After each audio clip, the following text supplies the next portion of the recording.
DK ಸರ್ಕಾರದಲ್ಲಿ ಹಲವಾರು ಸಚಿವಾಕಾಂಕ್ಷಿಗಳು ನಿರಾಸೆಯನ್ನ ಅನುಭವಿಸ್ತಾ ಇದ್ದಾರೆ. ಯಾಕಂದ್ರೆ ಒಂದು ನಿರೀಕ್ಷೆಯಲ್ಲಿ ಬಂದಿದ್ದು ಡಿಕೆ ಸರ್ಕಾರದಲ್ಲಿ, ಆದರೆ ಈಗ ಡಿಕೆ ಸರ್ಕಾರದಲ್ಲಿ ನಮಗೆ ಈ ರೀತಿ ಆಗ್ತಾ ಇದೆ ಅಂತ ನಿರಾಸೆಯನ್ನಗೊಳಿಸಿಕೊಳ್ತಾ ಇದ್ದಾರೆ. ಎರಡನೇ ಪಟ್ಟಿ ಘೋಷಣೆ ನಿರೀಕ್ಷೆಯಲ್ಲಿ ಸಚಿವಾಕಾಂಕ್ಷಿಗಳು ನಿರಾಸೆ. ಬೆಂಬಲಿಗರು ಕ್ಷೇತ್ರದ ಜನರಿಂದ ಪ್ರತಿಭಟನೆ, ಪೂಜೆಗಳ ಸರ್ಕಸ್. ಡಿಕೆ ಶಿವಕುಮಾರ್ ಸಂಪುಟ ಸೇರಿಕೊಳ್ಳಲು ಶಾಸಕರ ಶತ ಪ್ರಯತ್ನ. 3 ದಿನ ದೆಹಲಿಯಲ್ಲಿದ್ದು ರಾಜ್ಯಕ್ಕೆ ವಾಪಸ್ ಆದಂತಹ ಸಿಎಂ ಡಿಕೆ ಶಿವಕುಮಾರ್. ಆದರೂ ಆಗದಂತಹ ಸಂಪುಟದ ಉಳಿದ ಸ್ಥಾನಗಳ ಪಟ್ಟಿ ಫೈನಲ್.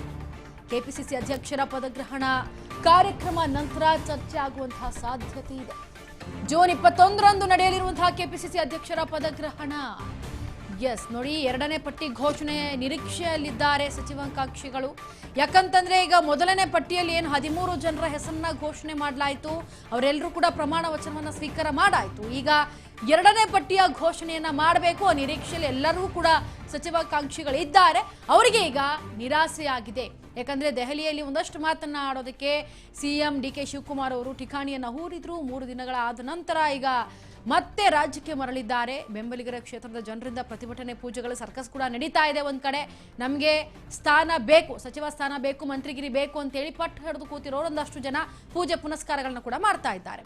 ಇನ್ನ ಡಿಕೆ ಶಿವಕುಮಾರ್ ಸಂಪುಟವನ್ನ ಸೇರ್ಕೊಳ್ಳಲೇಬೇಕು ಅಂತೇಳಿ ಶಾಸಕರು ಶತ ಪ್ರಯತ್ನವನ್ನ ಮಾಡ್ತಾ ಇರೋದು. 3 ದಿನ ದೆಹಲಿಯಲ್ಲಿದ್ದಂತಹ ಸಿಎಂ ಡಿಕೆ ಶಿವಕುಮಾರ್ ಅವರು ರಾಜ್ಯಕ್ಕೆ ವಾಪಸ್ ಮರಳಿದ್ದಾರೆ. ಈಗ ಆದರೂ ಕೂಡ ಸಂಪುಟದ ಉಳಿದಂತಹ ಸ್ಥಾನದ ಪಟ್ಟಿಯನ್ನ ಇನ್ನೂ ಕೂಡ ಫೈನಲ್ ಮಾಡಿಲ್ಲ. ಹಾಗಾಗಿ ನಿರಾಸೆಯಾಗಿದೆ. ಎರಡನೇ ಪಟ್ಟಿಗೆ ಯಾರ್ಯಾರೆಲ್ಲ ಕಾಯ್ತಾ ಇದ್ದಾರೆ ಹೆಸರನ್ನ ಘೋಷಣೆ ಮಾಡ್ತಾರೆ ಅಂತೇಳಿ.